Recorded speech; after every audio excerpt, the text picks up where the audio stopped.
Bienvenue à Momentum sans frontières, quelle joie de vivre ce moment avec vous. Alors aujourd'hui, le programme est le suivant. Nous allons avoir un temps de louange, je crois vraiment que nous allons toucher le corps de Dieu. Et ensuite, je vais apporter un message dans notre série Tabou sur l'immoralité sexuelle. Comment résister et comment reprendre le pouvoir face à toutes les tentations qui sont autour de nous. Alors place à la louange et on se retrouve juste après pour le temps d'enseignement. À tout de suite. Bonjour à tous et bienvenue à l'église Momentum. Les amis, ce matin, on va déclarer et chanter ensemble que la grâce de Dieu est venue nous sauver. Amen. Qu'on est justifié auprès du Père. C'est mon témoignage et je pense que c'est ton témoignage aussi ce matin. Alors on va chanter ensemble. 1, 2, 3, hey! Tu peux taper des mains derrière ton écran, on y va!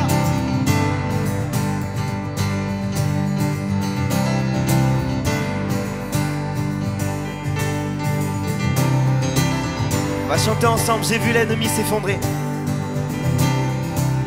Oui, j'ai vu l'ennemi s'effondrer et l'obscurité se dérober.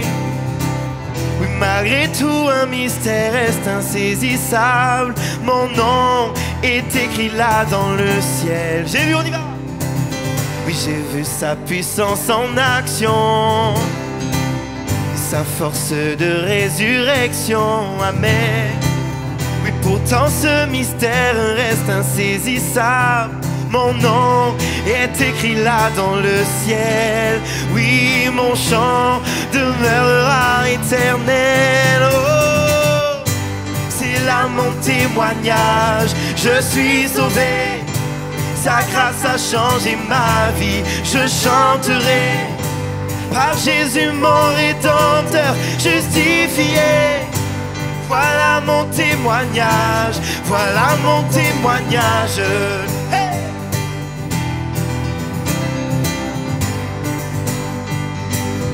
Chantons ensemble, rassemblons-nous. Oui, rassemblons-nous devant celui qui par son sang nous a franchis. Amen, amen. Oui, adorons le Père, le Fils, le Saint-Esprit. Mon don fera ce qu'il a promis. Oui, en lui, tout est déjà accompli. Oh, c'est là mon témoignage. Je suis sauvé. Sa grâce a changé ma vie. Je chanterai par Jésus mon rédempteur, justifié. Voilà mon témoignage, voilà mon témoignage. Hey! Alors on va chanter ensemble. Tant que je vis, tu agis. Tant que je vis, tu agis. Oui, le meilleur est à venir. Oh, je le crois. Tant que je vis, tu agis. Oui, le meilleur est à venir. Oh, je le crois, on y va. Tant que je vis, tu agis. Oui, le meilleur est à venir. Oh, je le crois. Tant que je vis, tu agis. Le meilleur est à venir. Allons, on chante ensemble. C'est là. C'est là mon témoignage. Je suis sauvé. Sa grâce a changé ma vie. Je chanterai par Jésus mon rédempteur, justifié. Voilà mon témoignage. Voilà mon témoignage. Amen, Seigneur Jésus, merci parce que c'est mon témoignage, je suis sauvé. Seigneur Jésus, tu es venu sur cette terre pour prendre mon péché. Tu es venu, Seigneur Jésus, parce que j'arrivais pas à me racheter moi-même, Seigneur. Et toi, tu es venu pour mourir sur cette croix, pour prendre mon péché sur toi. Merci pour cette grâce, merci de m'avoir justifié auprès du Père. Merci parce que j'ai une éternité qui est scellée, Seigneur mon Dieu. Je sais où je vais, Seigneur Jésus, et je sais qui je suis. Merci, Seigneur Jésus, pour cette grâce que tu as fait de mourir sur cette croix pour moi. Les amis, on va chanter ce chant qui dit que notre Dieu a le nom le plus merveilleux. Alors là où tu es, commence juste à lever tes mains, à fermer les yeux. Je sais que tu connais ce chant, alors simplement, lève tes mains, ferme les yeux et chante avec moi. Tu étais là dès la création, Fils unique du Dieu très haut. Les mystères de ta gloire révélés en toi, Christ notre Seigneur. Oh, ce nom est si merveilleux, oh, ce nom est si merveilleux, le nom de Jésus-Christ, mon roi. Oh, ce nom est si merveilleux, sa beauté sans pareil. Oh, ce nom est si merveilleux, le nom de Jésus.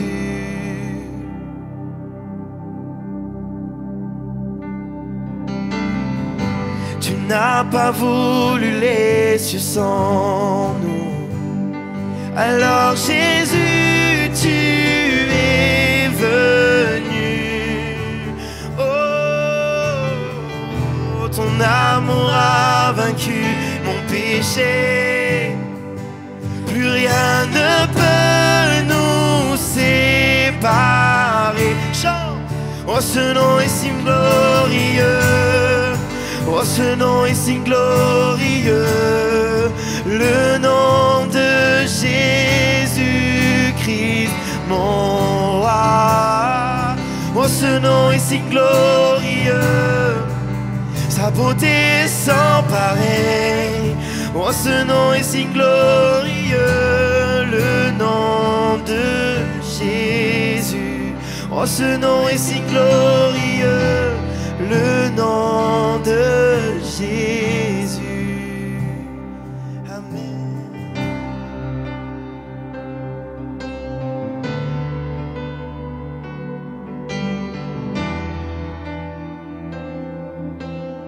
Merci Seigneur Jésus parce que tu as déchiré le voile. On a une accès pleine à ta présence. Merci parce qu'actuellement tu es en train de passer dans les maisons. Tu es en train de passer là où une personne est en train de regarder cette célébration. Seigneur mon Dieu, tu souffles sur elle maintenant dans le nom de Jésus. Tu viens parler à son cœur. Révèle-toi Seigneur Jésus à nous. Révèle-toi à toutes les personnes qui regardent ce live. Seigneur Jésus, merci parce que tu es un Dieu qui agit et qui est présent. Et oui Seigneur Jésus, la terre a tremblé et le voile s'est déchiré. On va le chanter ensemble avec mes frères et sœurs. Oui, la terre a tremblé, le voile s'est déchiré, désarmant la mort et le péché.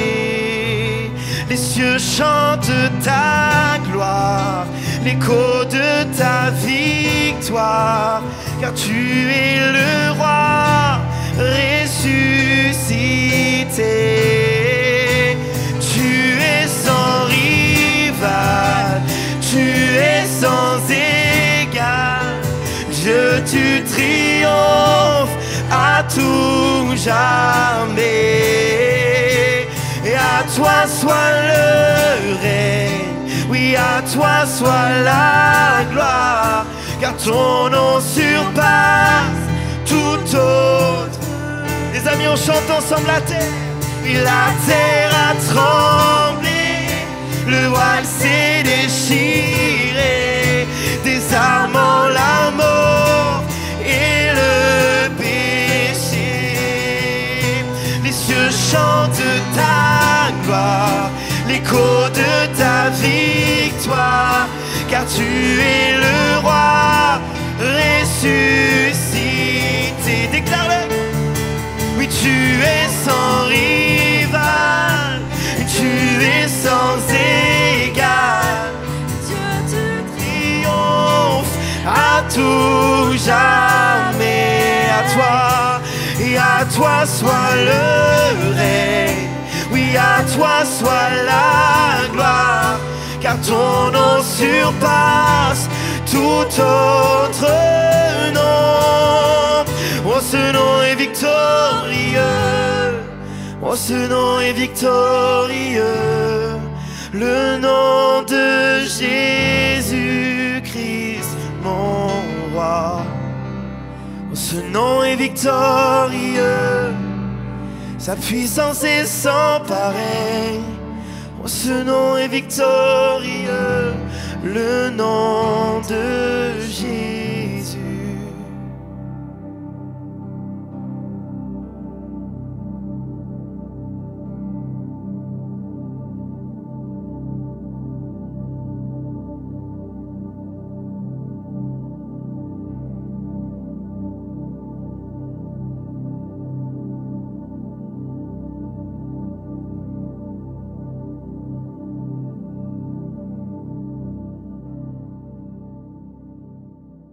Bonjour à tous et bienvenue à Momentum sans frontières.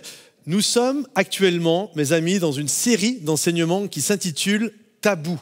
Et on regarde chaque week-end, nous reprenons un sujet tabou et nous essayons de voir un peu ce que la parole de Dieu enseigne par rapport à ça.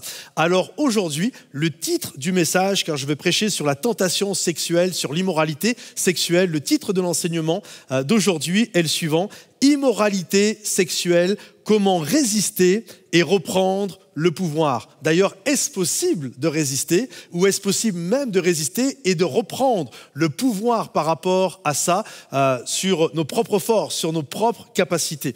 Je crois qu'il y a cette réalité, de plus en plus, l'immoralité sexuelle est de partout. Nous sommes dans une société qui est hyper sexualisée et avec la venue des smartphones, ça a amplifié le phénomène. Par exemple, si nous regardons à l'histoire, il y a environ 100 ans de ça en arrière, on va dire un petit siècle. Un siècle, c'est beaucoup, mais dans l'histoire de l'humanité, c'est pas grand-chose finalement. Mais il y a tout juste un siècle en arrière, admettons, si une jeune fille était dans une école et avait couché avec un ou deux gars, avait perdu sa virginité, malheureusement, tout le monde se moquait d'elle. C'était pas bien, mais des gens se moquaient d'elle. Et aujourd'hui, c'est carrément l'inverse. Il y a une jeune fille qui dit, bah non, qui a déjà un certain âge, 20 ans, 21, 22 ans, dit non, moi je me garde pour mon futur mari, je ne tiens pas à avoir de relation. C'est elle aujourd'hui dont on va se moquer. Est-ce que vous voyez le switch qu'il y a eu, la balance qui a pris place? Pareil, il y a une centaine d'années en arrière, si un jeune homme voulait voir une photo d'une femme à la poitrine dénudée, il devait quitter sa campagne parce que 95% des gens habitaient en milieu rural et il quittait sa campagne, il allait dans une ville et là, dans une ruelle sombre, il allait trouver un gars qui lui vendait sous le manteau des photos de femmes à la poitrine dénudée. Aujourd'hui, tu allumes la télé et pour une publicité de yaourt, tu vas avoir une femme toute nue. Il y a eu un basculement qui a pris place et la génération actuelle, c'est notre génération, l'hypersexualisation est de partout, avec tout ce que ça comporte. Alors, il y a toujours eu de ça. Hein. À l'époque de l'Empire romain, il y avait des statues de femmes nues de partout, des hommes nus, il y avait les orgies, toutes ces choses-là. Mais là, c'est vraiment à la portée de chacun, c'est dans les mains même des enfants avec leur smartphone. Et je crois que il est important de comprendre l'enjeu spirituel qu'il y a derrière ça. Je crois que notre corps, une des choses les plus précieuses que nous avons, c'est notre corps. La Bible nous dit que notre corps est le temple du Saint-Esprit. Et lorsque nous avons une relation, ou lorsque nous faisons rentrer des choses à l'intérieur de notre corps, c'est notre intimité la plus profonde que nous sommes en train de communiquer, que nous sommes en train de donner. Et la Bible nous met en garde sur ces choses-là. Regardez ce que l'apôtre Paul dit aux Corinthiens. Fuyez, le mot est important, fuyez l'immoralité sexuelle. Tout autre péché qu'un homme commet est extérieur à son corps. Mais celui qui se livre à l'immoralité sexuelle pêche contre son propre corps à lui. Comprenez-vous? Et je crois qu'il est important de fuir l'immoralité sexuelle, il est important de la dénoncer, de la comprendre, de la voir et de savoir réagir par rapport à ça. On ne va pas se mentir, je suis pasteur maintenant depuis assez longtemps, j'ai fait assez de soins pastoraux, j'ai assez prié avec des gens pour savoir que ce n'est pas réservé qu'à des adolescents qui n'ont pas de conjoint, qui ne sont pas encore mariés. Et la réalité est la suivante, il y a plein de gens qui sont mariés et qui sont dans de l'impudicité. Il y a plein d'hommes mariés et même de femmes mariées qui vont être dans la pornographie. Et la pornographie, c'est vraiment quelque chose aujourd'hui, quand j'étais enfant, ça touchait essentiellement les hommes. Aujourd'hui, les femmes il y a quasiment autant de femmes en pourcentage, à un chouïa près, il y a quasiment autant de femmes qui consomment de la pornographie que des hommes. Et donc, il y a cette réalité, ce n'est pas réservé à une classe d'âge, ce n'est pas réservé à un état civil marié ou célibataire ou veuf. La réalité, ça touche toutes les tranches d'âge et ça touche tous les statuts sociaux et ça touche tous ceux qui sont mariés ou pas mariés, seuls ou en couple. Et on va regarder, à travers la vie de Joseph, il y a tout un enseignement à tirer de la vie de Joseph, comment Joseph, lui qui a été, alors qu'il était célibataire en plus, jeune homme très beau, comment il a été mis sous le feu de la tentation et comment il a réussi à s'en sortir. Alors juste pour replacer le contexte de Joseph, je vais faire une histoire extrêmement courte parce que ce qui m'intéresse, c'est ce qui s'est passé dans l'épisode lorsqu'il va se retrouver esclave chez Potiphar. Joseph est un jeune homme qui est né dans une famille, il est le fils de Jacob, il a 12 enfants et à un moment donné, Joseph, qui est le préféré du papa, va fatiguer ses frères et ses frères vont tellement le détester qu'ils vont faire un plan machiavélique, ils vont le prendre, ils vont faire croire au papa qu'il a été tué, que le papa a perdu son enfant, et en fait, la réalité, ils vont le vendre à une caravane de marchands. Et là, un homme en Égypte, un homme important du nom de Potiphar, va acheter l'esclave Joseph. Et donc, Joseph va se retrouver dans la maison de Potiphar, et là, la Bible nous dit que Dieu était avec lui. Et là, Joseph va travailler, et il va se montrer comme un esclave, comme un homme sûr, comme un homme de valeur, comme un véritable leader. Et Potiphar va tellement apprécier quelque part ce serviteur, cet esclave, qu'il va lui confier énormément de choses dans la maison et il va quasiment tout mettre à sa disposition, mais bien sûr, pas sa femme, juste les choses qui sont là et le travail domestique qu'il y a à faire. Et voici ce qui nous est dit. Potiphar abandonna tous ses biens entre les mains de Joseph. Et il ne prenait connaissance de rien avec lui. C'est vous dire la confiance qu'il avait, sauf de sa propre nourriture. Or, Joseph était beau à tout point de vue. Après cela, la femme de son maître, donc Madame Potiphar, porta les yeux sur Joseph et dit « Couche avec moi ». Il refusa. C'est assez cash. Couche avec moi. Nous, parfois, on est là et puis c'est correct. Hein. En tant que chrétien, on prend un petit peu des pincettes, on essaye d'être le plus nuancé, le plus neutre possible. Mais la Bible est assez cash. La Bible nous dit les choses telles que elles se sont passées. Ce que j'aime dans la parole de Dieu, c'est qu'elle est la vérité. Savez-vous pourquoi on l'appelle la Sainte Bible? C'est parce qu'elle ne cache rien. Sa parole est la vérité. Lorsqu'on y réfléchit un instant, c'est fou, toutes les histoires qu'il y a dans la Bible, des histoires qui sont des histoires terribles. Il n'y a pas un livre où il y a autant d'histoires de guerre, autant d'histoires de vol, de viol, de combats, de conflits, d'adultère, de déchirements entre frères. On le voit dès le début, Caïn et Abel, il y a des fratricides, il y a des gens qui veulent tuer leur père, il y a quelqu'un qui a été découpé en petits morceaux un jour. Enfin bref, quand tu lis quand même l'histoire de la Bible, tu dis « waouh », c'est quand même assez intense. Pourtant, la Bible est la Sainte Bible, parce que la parole de Dieu est la vérité et elle ne cache rien sur les choses réelles de la vie. Elle ne cache rien sur qui nous sommes, sur nos combats, sur nos luttes intérieures. Elle ne cache rien, et c'est ça qui est puissant. Elle ne cache rien sur les acteurs principaux.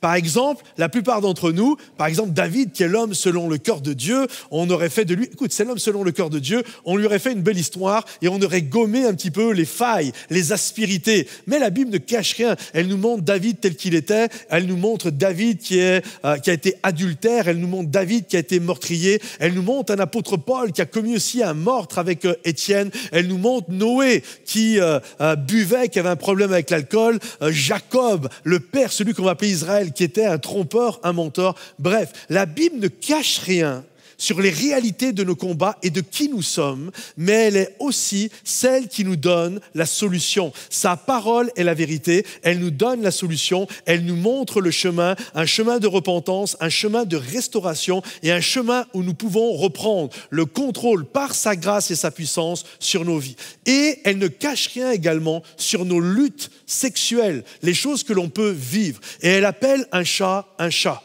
C'est-à-dire que lorsque Madame Potiphar arrive, elle voit Joseph, elle est cash, elle est directe, il n'y a pas de détour. Elle va lui dire « couche avec moi ». Et nous voyons que Joseph va avoir une très belle réaction. Et concernant la sexualité, même Joseph, et ça nous encourage nous-mêmes à comprendre ceci, c'est que nous sommes appelés par rapport à la tentation sexuelle, mais pas que, je dirais les tentations de manière générale, à penser comme un adulte, à raisonner comme un adulte. C'est-à-dire que À l'inverse d'un enfant, ce qui caractérise un enfant, c'est que l'enfant est toujours à la recherche d'une satisfaction, d'une impulsion, d'un désir qu'il a et d'une satisfaction immédiate. Vous savez, c'est comme, il y a un distributeur, j'ai mis une pièce, je veux tirer tout de suite ce que je veux. J'ai faim, j'hurle jusqu'à ce qu'on me donne à manger.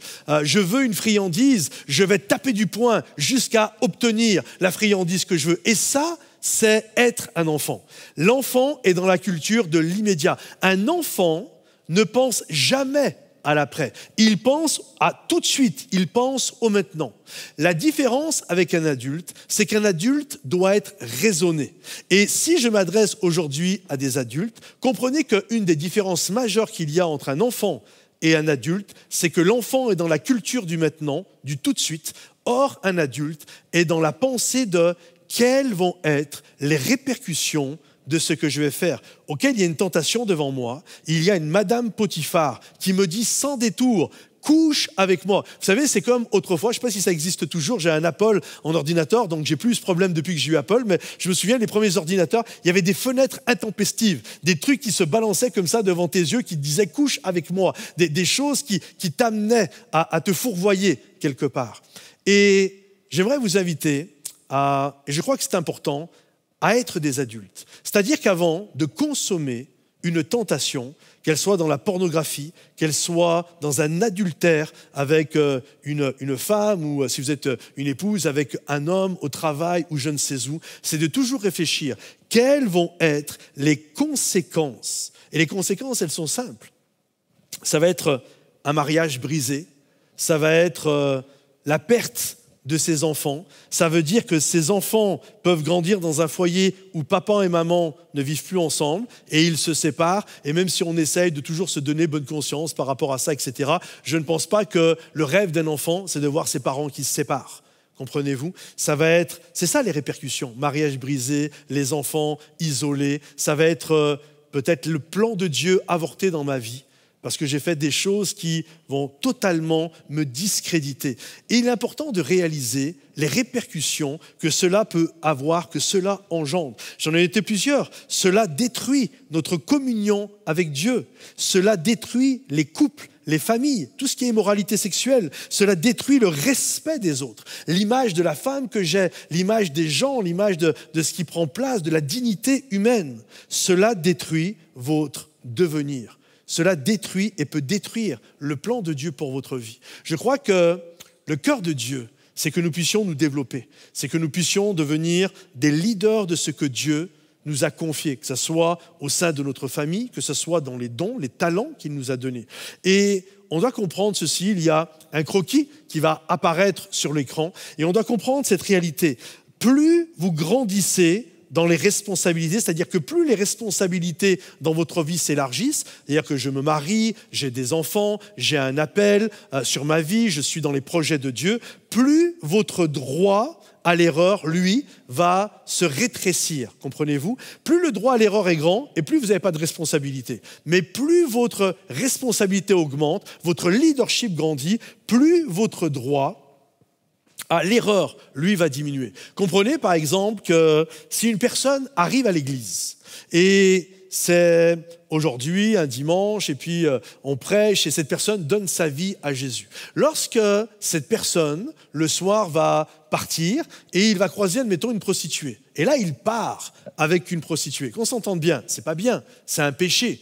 Mais la répercussion, si c'est un célibataire, si c'est juste quelqu'un qui était venu aujourd'hui à l'église une fois, la répercussion, même si c'est un péché, la répercussion derrière ça va pas éclabousser tout le monde. Si c'est moi qui est pris le soir avec des journalistes qui font des photos et qui va voir une prostituée, vous comprenez la répercussion que cela va avoir. C'est carrément, ça va faire un bruit dans la francophonie chrétienne, ça va être une tâche sur l'église Momentum, sur Momentum sans frontières. Comprenez-vous, ça va discréditer énormément de choses. Et on doit comprendre qu'il est important de toujours penser, réfléchir aux répercussions de l'acte. Et ça, c'est une preuve de maturité. C'est un enfant, il agit sur ses pulsions, ok? Mais vous n'êtes pas des enfants.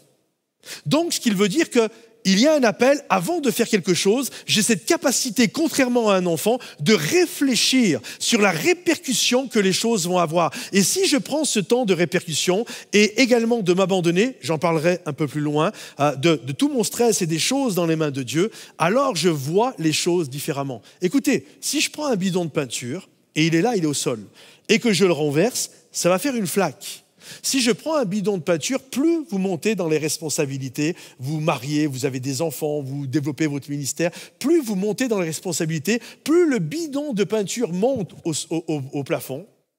Si je le lâche, ça va éclabousser la pièce en entier. L'autre, ça était sur un rayon d'1 mètre. Le bidon qui tombe de 8-9 mètres de haut, ça va éclabousser sur des dizaines de mètres. Donc, je dois réfléchir. Il y a un appel concernant l'immoralité sexuelle. Avant de me livrer à une immoralité, j'ai cette capacité, je ne suis pas un enfant. Je suis un être adulte, donc j'ai une capacité de réfléchir et de raisonner. Qu'est-ce que je vais faire de la tentation qui est devant moi? Parce que ça peut avorter, briser, casser beaucoup de choses dans ma propre vie. Et il est important de le réaliser et de le comprendre. Revenons à notre histoire. Donc Joseph est là, il y a cette femme, il y a cette fenêtre intempestive, il y a ce pop-up qui arrive, il y a cette tentation qui arrive et qui te dit « couche avec moi ».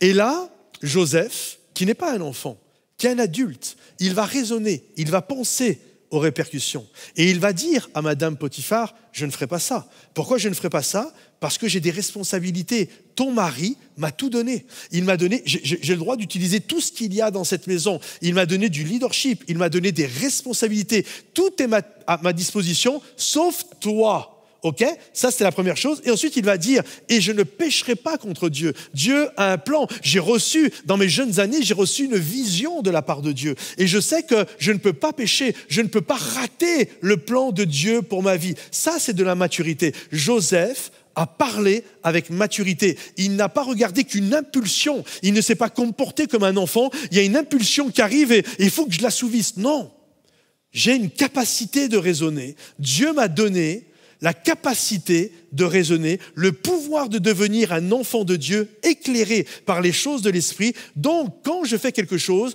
je raisonne, je réfléchis aux répercussions. Si tu ne réfléchis pas, écoutez mes amis, si vous ne réfléchissez pas, vous allez tomber dans le panneau. Vous allez être comme des enfants, vous allez suivre une impulsion, un désir instantané, et ça va devenir une catastrophe. Mais Joseph nous apprend que même quand il y a une Madame Potiphar, et je crois que Madame Potiphar, ce n'était pas une esclave, elle devait avoir les plus belles des robes, ça devait être une belle femme, elle devait sentir bon, ça devait être une tentation XXL, ça devait être waouh, ça devait être compliqué de résister à Madame Potiphar. Mais Joseph n'a pas réagi comme un enfant, il a compris, il a réfléchi. Ok, prenons un instant, réfléchissons. Si je fais ça, voici les répercussions dans ma vie. Est-ce que c'est ce que je veux? Non. Je ne pécherai pas contre Dieu, je ne raterai pas le plan de Dieu pour ma vie et je ne pécherai pas également contre mon ami, Monsieur Potiphar. Alors j'aimerais vous dire qu'une fois que vous avez dit non à la tentation, elle va dire bravo. Bravo, c'était un test, bravo. Tu as gagné le test, c'est terminé, je rentre à la maison. Est-ce que vous pensez que ça se passe comme ça? Absolument pas. Ce n'est pas parce qu'aujourd'hui, tu as su résister à la tentation, tu as su faire preuve de maturité, que la tentation va partir. Je crois que la tentation, elle est toujours là. Un jour, on a posé cette question à un homme. Combien d'hommes sont tentés par les choses sexuelles, par l'immoralité, plus exactement sexuelle. Et donc, il était dit que 90% des hommes avaient dit « oui, je suis tenté ». Et les 10% qui restaient ont été avérés comme menteurs. La réalité, il y a toujours des tentations qui sont là. Mais la tentation ne veut pas dire que tu as succombé. Ça veut dire qu'elle est là. Et elle revient tout le temps à la charge. Et ce n'est pas parce qu'aujourd'hui tu as remporté la victoire qu'elle ne va pas se repointer et retoquer de nouveau à la porte. Regardez ce qu'il est dit. Jour après jour, ça s'appelle quand même du harcèlement. Ça, c'est vraiment du harcèlement sexuel. Jour après jour, elle, c'est-à-dire Madame Potiphar, qui sent bon, qui a les belles toilettes, etc., elle revenait à la charge. Mais Joseph refusait de coucher avec elle. Un jour qu'il était entré dans la maison pour faire son travail et qu'il n'y avait personne d'autre dans la maison, elle le saisit par son vêtement en disant « Couche avec moi ». Il laissa son vêtement dans la main et s'enfuit au dehors. Waouh, elle ne lâche pas l'affaire, hein. Elle est coriace, Madame Potiphar. Elle est coriace, la tentation sexuelle. Elle est coriace, l'immoralité sexuelle. Jour après jour, elle revient, elle frappe à la porte en se disant, à un moment donné, je vais finir par remporter la victoire. Et là, Joseph, la première étape, il a raisonné. Okay, il a réfléchi, je suis un adulte, je ne suis pas un enfant, donc je connais les conséquences. Mais la deuxième, il va faire ce que Paul a dit aux Corinthiens. Et je crois que bien souvent, mes amis, c'est la meilleure des choses à faire.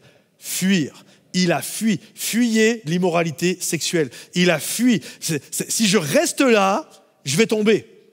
Si je reste dans cette situation, c'est sûr que la chair est faible. Je vais brûler et je vais tomber. Et parfois, la meilleure des choses qu'il y a à faire, c'est de ne pas parler avec la tentation, mais littéralement, c'est de fuir. Et je crois que l'une des clés, écoutez bien mes amis, une des clés, en plus de raisonner, de réfléchir comme des gens matures, une des clés pour résister à la tentation sexuelle est de ne pas discuter avec elle.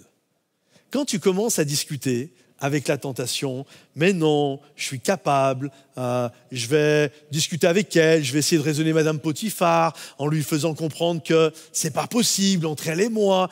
Plus tu vas essayer de raisonner à la tentation, de discuter avec elle, plus tu te mets et tu t'exposes à la chute. Écoutez bien, si on appelle le diable le malin, ce n'est pas pour rien. Ça fait des milliers d'années qu'il fait tomber des croyants. Depuis Adam et Ève dans le jardin d'Éden jusqu'à nous ici en 2023, okay? Donc on parle de milliers d'années, il n'a jamais eu cesse, le malin, de tendre des pièges aux hommes et aux femmes intègres pour les faire chuter. C'est pourquoi la Bible, elle nous dit que celui qui est debout prenne garde.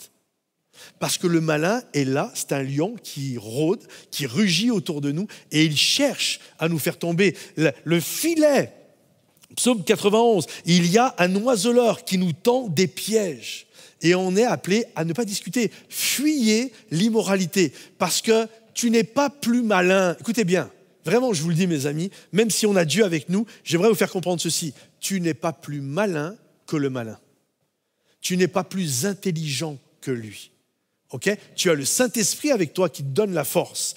Mais quand tu vas vouloir raisonner avec ta propre intelligence, non pas pour regarder les conséquences, mais de raisonner avec l'ennemi, le diable, c'est-à-dire de vouloir négocier avec lui, tu as perdu d'avance. C'est échec et mat. Donc ne cherche même pas à discuter. Quand la tentation, elle est là, pense aux répercussions. Et une fois que tu as compris les répercussions qu'il pouvait y avoir, fuis, pars en courant, parce que c'est la ruse du diable. Alors je vous ai noté un petit peu des scénarios, quelques tentations. On pourrait faire une liste extrêmement longue, mais j'en ai noté quelques-unes.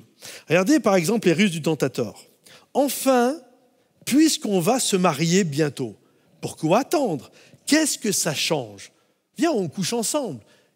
On va se marier de toute façon. J'aimerais te dire, tant que tu n'es pas marié, tu n'es pas marié. C'est simple à comprendre. Hein? Tant que tu n'es pas marié, tu n'es pas marié.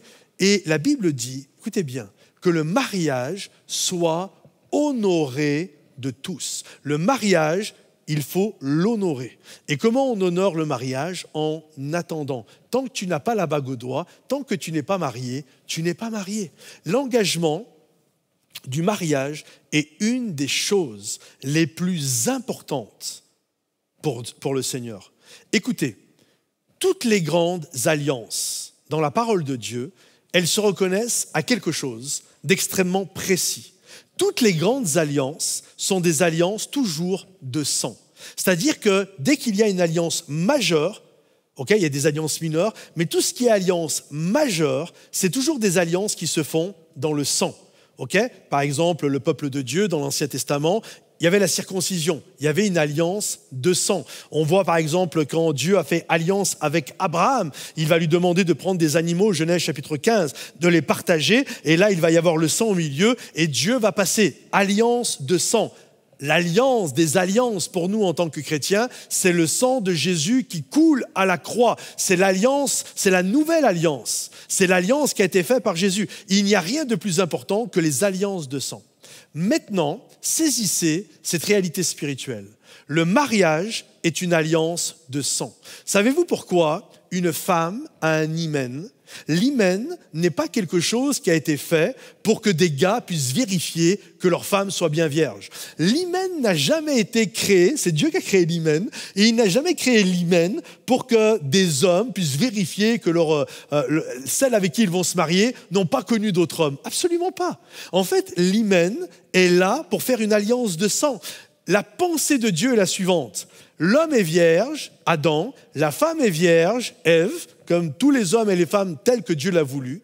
Et le jour où ils se marient ensemble, ils ont leur premier rapport sexuel et il y a une alliance de sang. Leur union est scellée dans le sang et c'est une union qui est majeure. C'est une alliance de sang. L'hymen n'a pas été fait pour que tu vérifies qu'elle soit bien vierge. L'hymen n'a pas été fait pour des gars frustrés.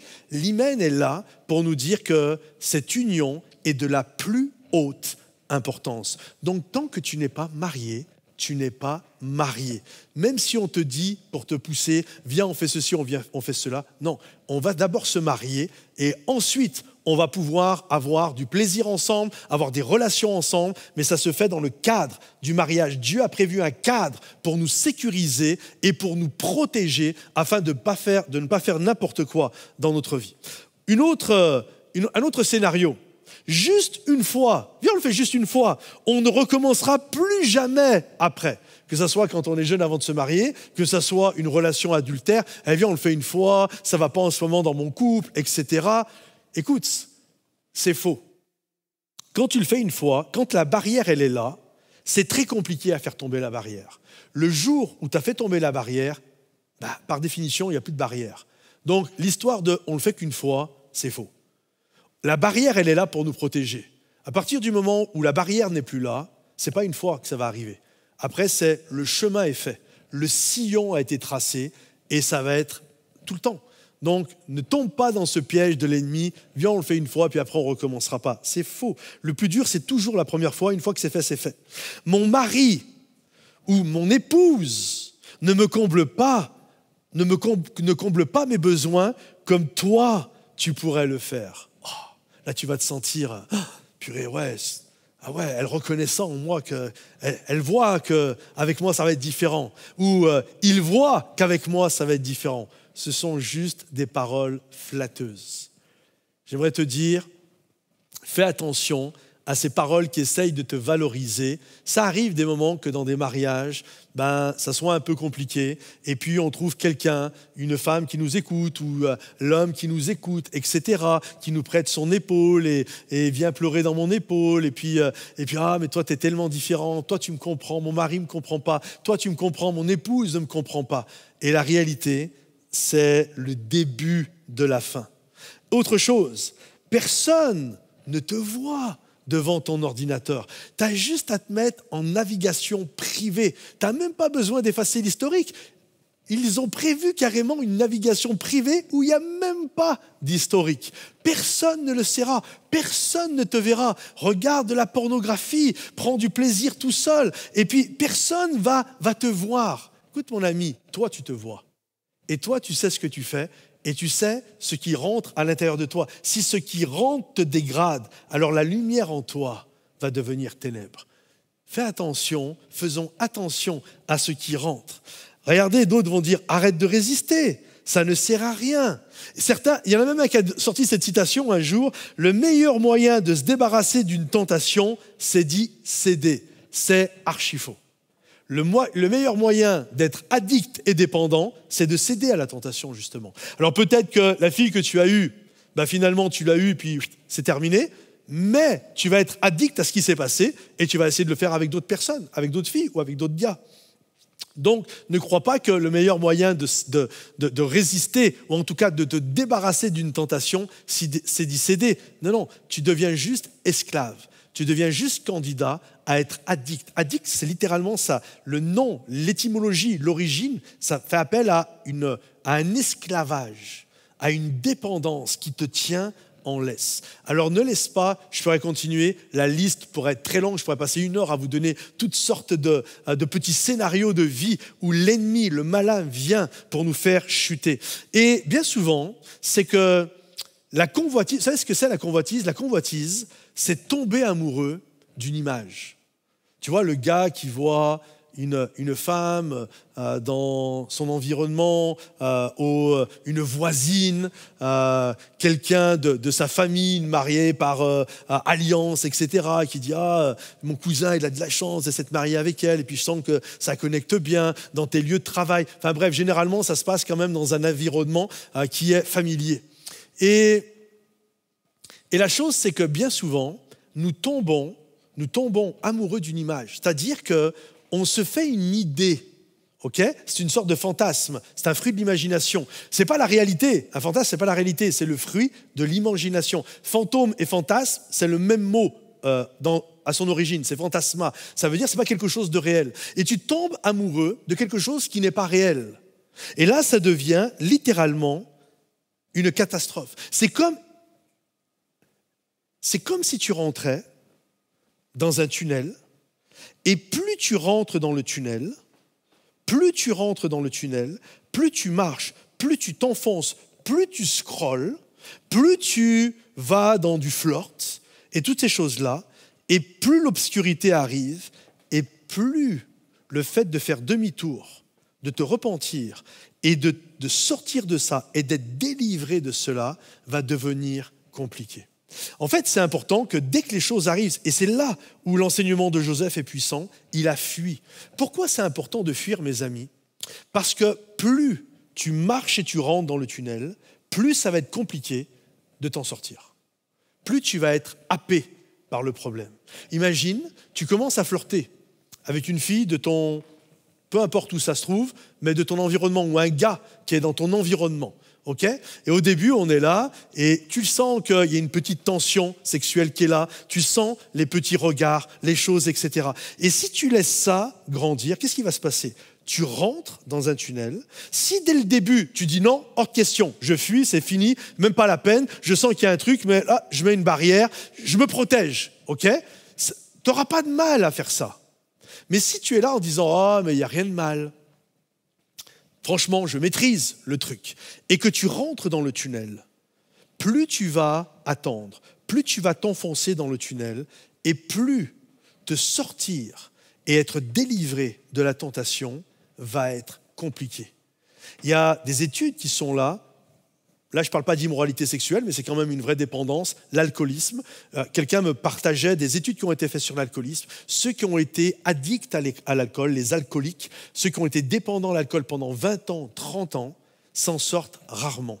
Et quand bien même ils arrivent à s'en sortir, ils finissent quand même par mourir des conséquences des 30 ans d'addiction qu'ils ont eues.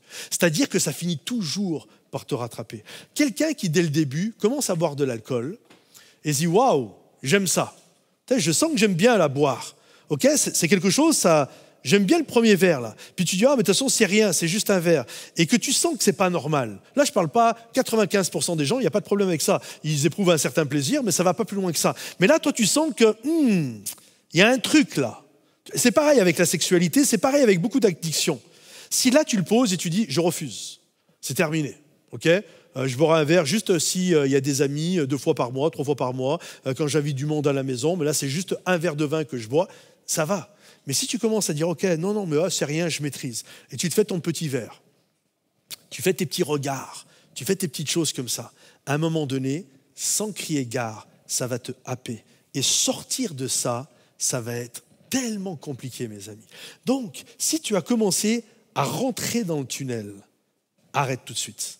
Arrête tout de suite, sors du tunnel. Et ceux qui sont bien enclenchés dans le tunnel, allez chercher de l'aide.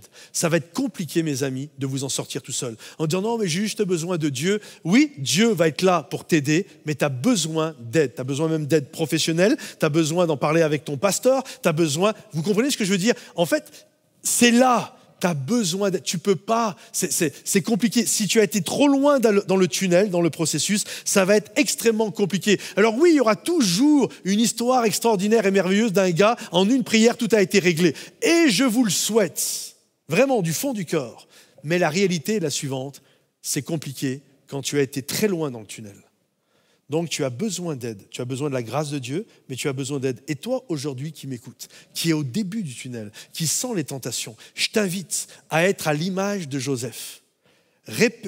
Pense aux répercussions que ça peut avoir et ensuite, si elles reviennent, fuis. Mais je t'en prie, ne rentre pas dans le tunnel. C'est tellement difficile pour aider et avoir aidé des dizaines et des dizaines de gens. Pour moi-même, avoir été dans ma vie, j'étais addict de ma naissance et toutes les années que j'ai vécues, comme tout le monde. On est tous addicts à un moment donné de certaines choses dans nos vies. C'est tellement difficile. Ne rentre pas dans le tunnel. Et si tu es rentré et que tu sens que tu ne peux pas t'en sortir tout seul, alors demande de l'aide. L'Église, les gens sont là pour t'aider, pour marcher avec toi, pour t'aider à t'en sortir. C'est tellement important. Regardez ce que Job a dit. C'est puissant. J'avais fait un pacte avec mes yeux. Comment aurais-je pu porter mes regards sur une jeune fille? En fait, on voit ici qu'il y a un engagement à la sainteté de la part de Job. Job dit, j'ai fait un pacte. Okay? J'ai signé un contrat. J'ai fait un pacte avec mes yeux. Je ne porterai pas mes regards. C'est même pas je commence à regarder parce que écoute, il n'y a rien de mal, elle est jolie, ça ne veut pas dire que je pense à... Non, j'ai fait un pacte avec mes yeux. Je ne pose pas mes yeux. Je ne commence même pas parce que je ne me fais pas confiance. Je sais qui je suis et je ne me fais pas confiance. Donc j'ai fait un pacte, même pas je pose mes yeux. Même pas je crois que je vais être capable de m'en sortir. En fait, je crois que la sexualité, bien sûr, c'est voulu par Dieu. C'est Dieu qui nous a donné la sexualité. C'est Dieu qui a créé les organes sexuels avec toutes les terminaisons nerveuses. C'est pas le diable qui a créé le plaisir. Celui qui a créé le plaisir, qui a créé les pénis, tous les organes génitaux, c'est le clitoris, etc. C'est Dieu qui les a créés parce qu'il désirait que nous éprouvions du plaisir. Mais à l'intérieur du cadre du mariage, dans la pensée qu'il avait pour chacun d'entre nous. Donc, il veut ce cadre-là pour nous sécuriser et nous protéger et ne laisse pas l'ennemi te voler la sainteté du mariage. L'addiction, souvent, elle est là et c'est ce que l'ennemi va utiliser. Elle est là parce qu'à un moment donné, il va y avoir un vide dans notre cœur et le diable va venir, le malin va venir dans le but d'essayer de dire, tiens, tu peux combler ce vide, admettons avec de la pornographie, avec de l'alcool, avec du jeu, avec manger comme un glouton, etc., etc. Et parce que des moments on arrive, on est tous pareils. Des moments, on a l'impression qu'on est les plus nuls. On est les derniers des derniers. On est des mauvaises personnes, j'ai pas été à la hauteur au travail, et puis on s'est moqué de moi, et puis je me suis senti nul, etc. Et ça va créer un vide. Et là, on va aller chercher, comme un enfant, il y a une pulsion qui arrive, on va essayer d'aller chercher du plaisir instantané. Et c'est là où on tombe dans toutes sortes, malheureusement, d'addictions. Alors comment reprendre le pouvoir? Est-ce qu'on peut reprendre le pouvoir? La réalité, je ne crois pas que lorsque tu es rentré profondément dans le tunnel, que tu puisses reprendre le pouvoir tout seul. Je crois que c'est Dieu qui nous donne le pouvoir de devenir. Je crois que c'est à travers Dieu et les conseils de la parole de Dieu que nous pouvons nous en sortir. Et il est important, jour après jour, de prendre un temps de décompression quand tu vis toutes ces tentations. Ça peut être dans ta voiture, le soir quand tu rentres du travail et que ta journée peut-être a été stressante et que tu ne t'es pas senti à la hauteur, de te dire Seigneur, je remets cette situation, de prendre un temps de louange, d'adoration, de prendre un temps où littéralement tu vides tes émotions devant Dieu et tu le laisses te remplir de sa paix. Je crois qu'il n'y a rien de plus puissant que de rentrer dans la présence de Dieu lorsque nous sommes tentés par des choses. Parce que d'un seul coup, ces tentations sont là pour remplir un vide. Mais là, je dis, écoute Seigneur, je prends ce temps de décompression et fais-le. Le soir dans ta voiture, quand tu es tout seul, tu rentres chez toi, à un moment de prière dans la journée. Bien sûr, c'est important de prier le matin, mais pas que. Parce que souvent, le stress et les chutes arrivent le soir. Et de dire, je vais me donner un espace où je vais me remplir de la présence de Dieu, même si c'est 5, 10, 15 minutes, même si ce n'est pas grand-chose. Mais je me vide tout ce que j'ai à vider devant Dieu et je me laisse remplir par lui pour être capable de faire face aux tentations qui sont devant moi quand je ne me sens pas à la hauteur, quand je me sens nul et que je sais que ça va me pousser à tomber dans une addiction. J'ai noté ceci, il est crucial de prendre le temps de nous libérer du poids du stress et des sentiments qui nous tirent vers le bas en les déposant aux pieds de Dieu. Cela nous permet de résister à la tentation et de ne pas succomber. Je crois qu'il est important de se décharger devant notre Dieu. Ne te crois pas supérieur. Ne te crois pas supérieur à la tentation, mais prends ce temps de te décharger. Pense aux répercussions et fuis tant que tu es capable de fuir avant, tel un poisson qui a été accroché par l'hameçon, avant d'être accroché. Et laisse le Seigneur agir. Ne crois pas, ne te fais pas confiance. Vraiment, ne te fais pas confiance. Ne dis pas, je suis capable. Ah, c'est pas grand-chose. C'est tellement bénin que je le maîtrise. Un jour, j'ai lu un livre d'un homme qui s'appelle Tozer, un homme qui aujourd'hui est décédé, qui a vécu au début du XXe siècle et qui était un pasteur et quelqu'un, bel écrivain, beau prédicateur. Et il avait fait un article qui s'intitulait « Tue la belette ». Il expliquait qu'à un moment donné, il était en train de se promener dans une forêt et là, dans le ciel, il voit un aigle royal. Et l'aigle va plonger parce qu'il a repéré une proie, il a repéré une belette. Et là, il va prendre la belette avec ses pattes. Et lorsqu'il va remonter dans haute altitude, plutôt que de tuer la puissance de l'aigle royal, il aurait pu briser la belette avec ses pattes. Non, lui, il a voulu jouer avec la belette. Alors, il la tenait avec une patte, puis il la lâchait dans le ciel. Et puis la belette tombait et hop, l'aigle plongeait, il le rattrapait en plein vol. Et là, il dit, ça a duré quelques dizaines de secondes, on voyait l'aigle jouer avec la belette. Et il dit, à un moment donné, je ne sais pas ce qui s'est passé, l'aigle royal a arrêté, a suspendu littéralement son vol dans le ciel et il est tombé comme une pierre pourrait tomber du ciel.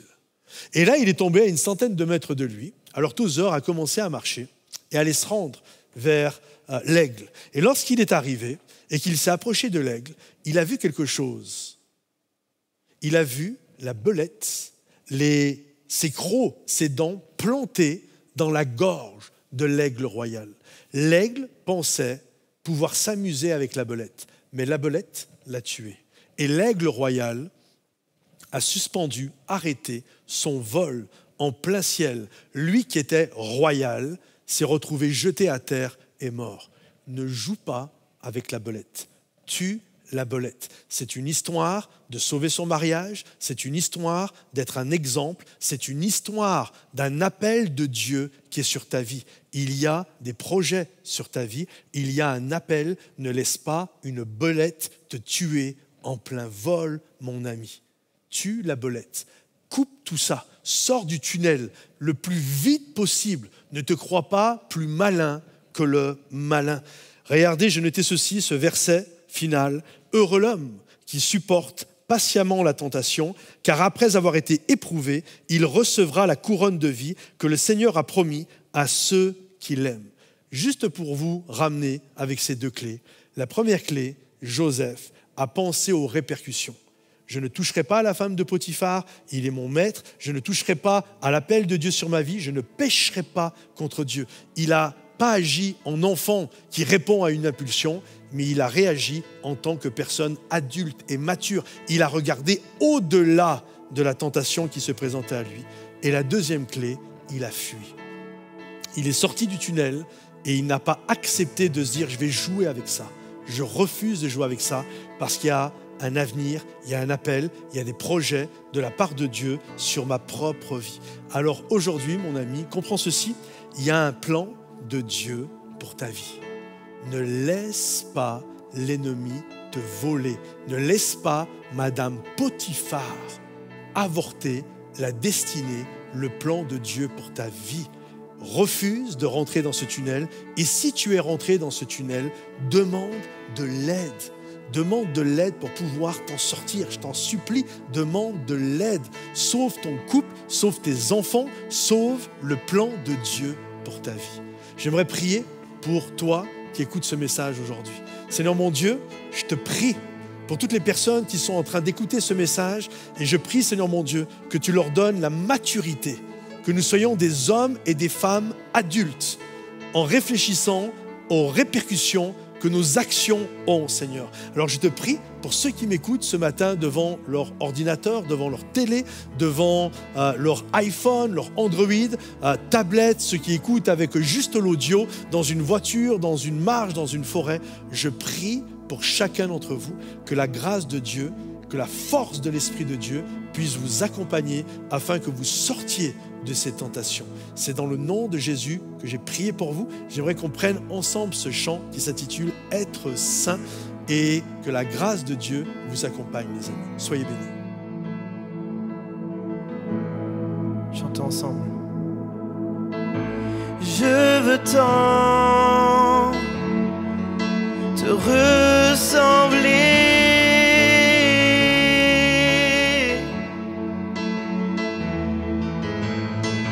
pour marcher dans ta sainteté.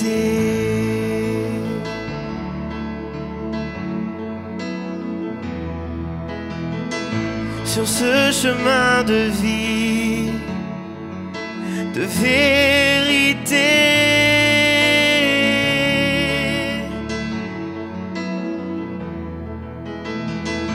oh, que je sois trouvé toujours à tes côtés. Les amis, chantons ensemble. Je veux tant te ressembler. Oui, je veux tant te ressembler,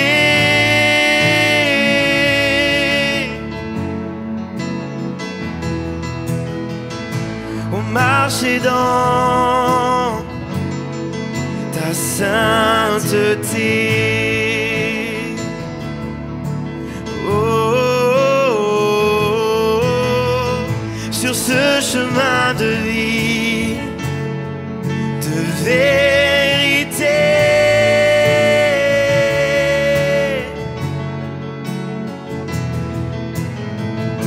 oh, que je sois trouvé toujours à tes côtés. Déclare-le, que je puisse voir comme tu vois. Oh, que je puisse voir comme tu vois, entendre comme tu entends.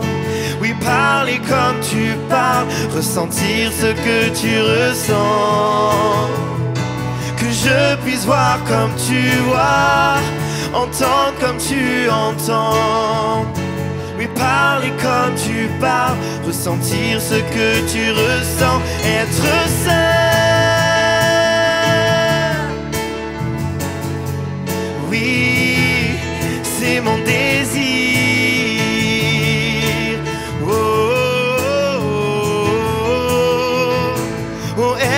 Trouver pur quand tu vas revenir. Chantons ensemble, que je puisse voir comme tu vois, de tout ton cœur, les amis.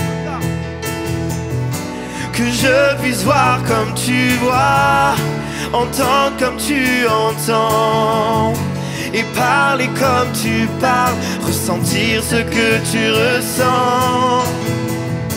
Que je puisse voir comme tu vois, entendre comme tu entends, et parler comme tu parles, ressentir ce que tu ressens. Être saint,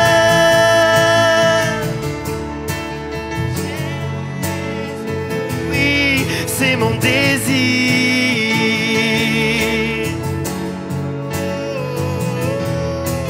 Être trouvé pur quand tu vas revenir.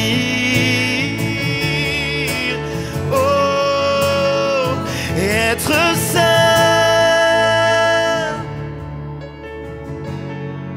oui, c'est mon désir.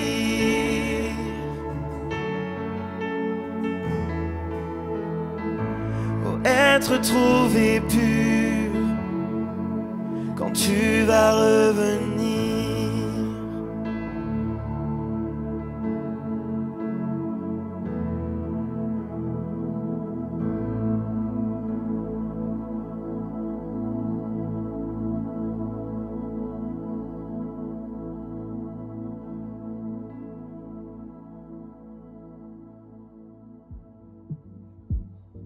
Voilà mes amis, j'espère que ce temps vous a béni, que ce soit le temps de louange, que ce soit le message, l'enseignement qui a été apporté.